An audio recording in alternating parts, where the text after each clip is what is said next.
What is going on, everyone? It's been a while, but now I'm back with another video. First of all, I want to thank Akko Gears for sending these awesome switches for my very first Switch review.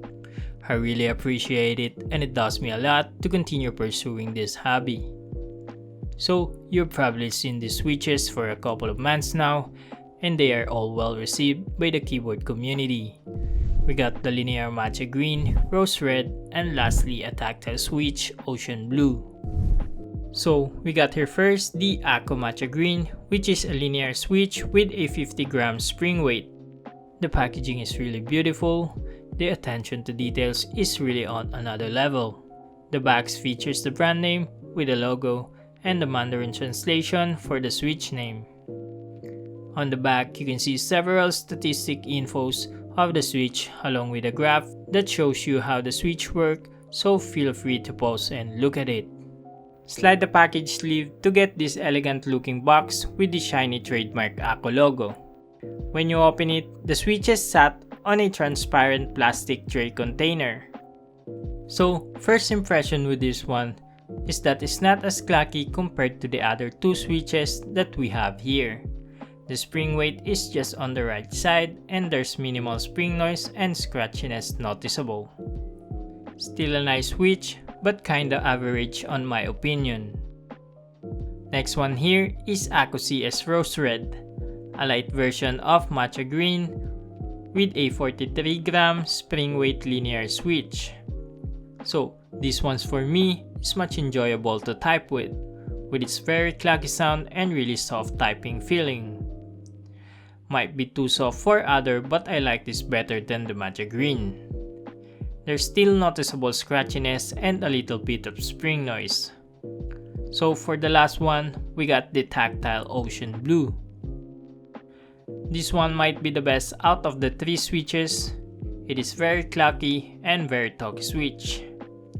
The tactility is also sharp, but not as sharp compared to my Gashu Boba U4T.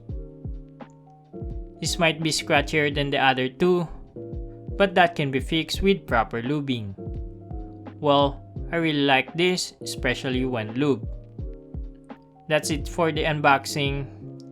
I'll be putting and testing these switches on my KBD67 Lite from KB Defense. Also, these switches fits mechanical keyboard with Otemo hot swap sockets.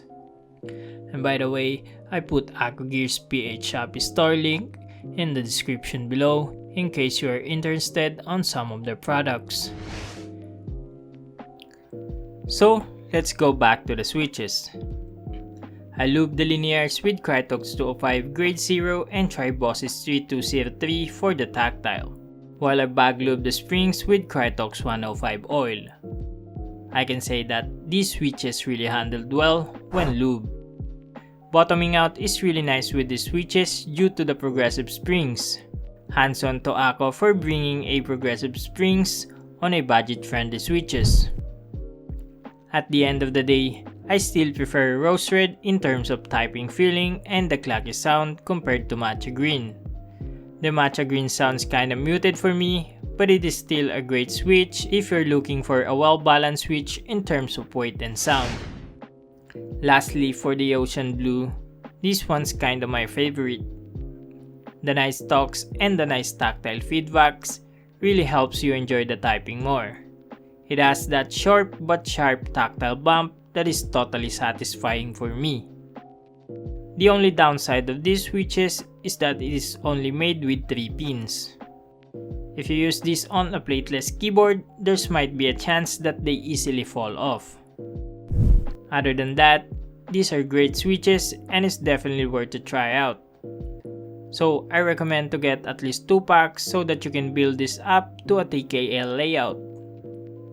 So for the rest of the video, it's just gonna be the sound test and sound comparisons with other switches that I currently have. I hope you enjoy it. Peace out.